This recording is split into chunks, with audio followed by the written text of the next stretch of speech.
የክልሉን ሰላም የማስጠበቅ ስራዎች ተጠናክረው እንዲቀጥሉ የአማራ ክልል ምክር ቤት አባላት ጠየቁ። የአማራ ክልል ርዕሰ መስተዳድር ዶክተር ይልቃል ከፋለ ከምክር ቤቱ አባላት ለተነሱ ጥያቄዎች ምላሽና ማብራሪያ ሰጥተዋል። አቢብ አለሜ በዝርዝር ተመልክቶታል።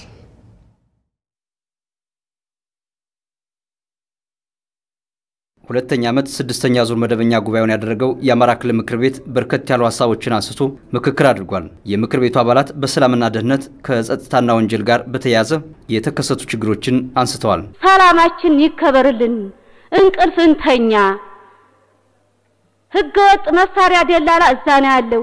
የህገወጥ መንገድ ያለው የተከፈተው የባህር ስደት ያለበት የኛ አካባቢ ነው። የፕሪቶሪያው ስምምነት ተግባራዊነት በፌደራል ደረጃም በክልልም ደረጃ እንዴት ነው የሚታየው የሚለው ላይ መነጋገር ያለብን ይመስለኛል። በእኔ እምነት አንደኛ ቲፒኤልኤፍ ሰላምም ጦርነትም ነው ያከናወነ ያለ የሚል እምነት ስላለኝ ማለት ነው። አሁንም ካጎራባች አንፃር አልፎ አልፎ ተኩሶች መሰማቱ ከፍተኛ የሆነ ጥርጣሬ ህዝብ ለህዝብ እንዲጠራጠር እንዳይተማመን የሚያደርጉ ጉዳዮች አሉ። ከፍተኛ የሆነ የጥይት ተኩስ አለ። ኮማንድ ፖስት ታውጇል። ነገር ግን ኮማንድ ፖስት ባለበት ሰዓት እንኳን ሰው ከስጋት እየወጣ ስላልሆነ እዚህ ላይ ምንድነው ቀጣይ ይሄን ህዝብ ካለ ስጋት ለማኖር የታሰበው የሚለው እንደ ክልል ራሱ ክልል ላይ ያለውን በትኩረት ቢሰራም ብዙ ጊዜ እየታመሰ እየተረበሸ ያለው ከፍተኛ አመራሮቻችንም ሐሳብ እንደሚሰጡበት ከክልሉ ውጭ በሚፈጠረው ችግር ነውና እኔ እዚህ አካባቢ ያለው ነገር በተጀመረው አግባብ ትግሉ ተጠናክሮ እንዲያው ከክልሉ ውጭ ያሉ አማራዎች የመፈናቀል በተለይ ደግሞ አዲስ አበባ አካባቢ ያሉ አሁን የብልጣ ብልጥነት እንቅስቃሴ በተመለከተ ለአማራው ህዝብ ትልቅ ችግር እየተፈጠረ ነው ያለውና እኔ እዚህ አካባቢ ያለው ነገር ትግሉ ተጠናክሮ ቢቀጥል መልካም ነው። የአማራ ክልል ርዕሰ መስተዳድር ዶክተር ይልቃል ከፋለ ከምክር ቤቱ አባላት ለተነሱ ጥያቄዎች ምላሽና ማብራሪያ ሲሰጡ በአንጻራዊነትም ቢሆን ክልሉ የተረጋጋ ሰላም ያለበት ስለመሆኑ ተናግረዋል። ዝርፊያ፣ ማገትና ግድያ አልፎ አልፎ ይስተዋላሉ ያሉት ርዕሰ መስተዳድር ዶክተር ይልቃል ከፋለም የጸጥታ መዋቅሩን በማጠናከር ሰላምና ደህንነትን የማረጋገጥ ተግባራትን እንቀጥልበታለን ብለዋል። የኛ የጸጥታ መዋቅር የሚችለውን ለመስራት ከፍተኛ ጥረት እያደረገ ነው። ሌት ተቀን እየሰራ ነው ያለው። ስለዚህ በተከታታይ የጸጥታ መዋቅሩ የህብረተሰቡን ሰላምና ደህንነት ለማስከበር የሚያደርገው ስራ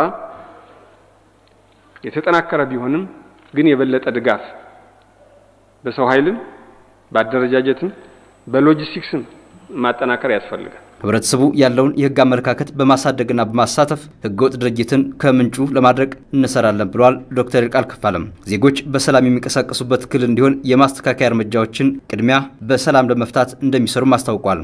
እንደዚህ ችግር በሚፈጥሩ ዘራፊዎች ላይ፣ ሌቦች ላይ፣ ህገወጦች ላይ፣ ስርዓት አልበኞች ላይ የማስተካከያ እርምጃ መውሰድ ያስፈልጋል ማለት ነው። ስለዚህ በቀጣይ በክልላችን የሚፈጠሩ ግጭቶች ካሉ ችግሮች ካሉ ቅድሚያ ሰጠን የምንሰራው በሰላም እንዲፈታ ነው። ሰላም የቅድሚያ ግጭት አፈታት ዘዴ መሆን አለበት፣ መተግበር አለበት። ከቲፒኤልኤፍ ጋር የተጀመረው የሰላም ስምምነት እንግዲህ ይሄ በፌደራል መንግስት ጋር የተደረገ ስምምነት ነው። ፌደራል መንግስት የያዘው ጉዳይ ነው። እኛም በጋራ መረጃ እየተቃየርን ነው የሚገኘው። ስለዚህ ገና በሂደት ላይ ያለ ነው። ከጽንፈኛው ቅማንት ታጣቂ ቡድን ጋር በሰላም ንግግሮችን በማድረግ አካባቢውን አረጋግተናል። አገው ሸንጎ ጋርም ለመነጋገር እየሰራን ነው ብሏል ዶክተር ይልቃል ከፋለም። በኦሮሞ ብሔረሰብ አስተዳደር ዞንና በሰሜን ሸዋ ዞኖች አዋሳኝ አካባቢዎች የተፈጠረውን ችግር ኦነግ ሸኔ እየመራው ነው ያሉት ርዕሰ መስተዳድሩ ለይተን ለማጥራት የሰላም ሂደትን እንከተላለን ብለዋል። በተለይ ከወያኔ ወረራ ጋር አብሮ ይገባል። ይህ አንድ ነገር ነው። ያን ማጥራት አለብን። ለይተን ነው ማጥራት ያለብን።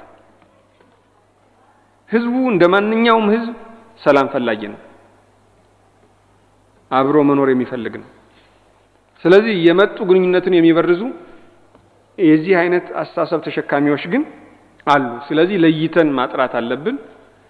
ነገር ግን ህዝብ እንደ ህዝብ አብሮ መኖር ስላለበት ለዘመናትም አብሮ የኖረ ህዝብ ስለሆነ ይህን ነገር በሰላም አማራጭ ብቻ ነው ምንፈታ። የተፈናቃይ አካባቢዎችን ሰላም በማስከበር ወደ ቀደመ መኖሪያ አካባቢያቸው እንዲመለሱ እንሰራለን ብለዋል ዶክተር ይልቃል ከፋለም።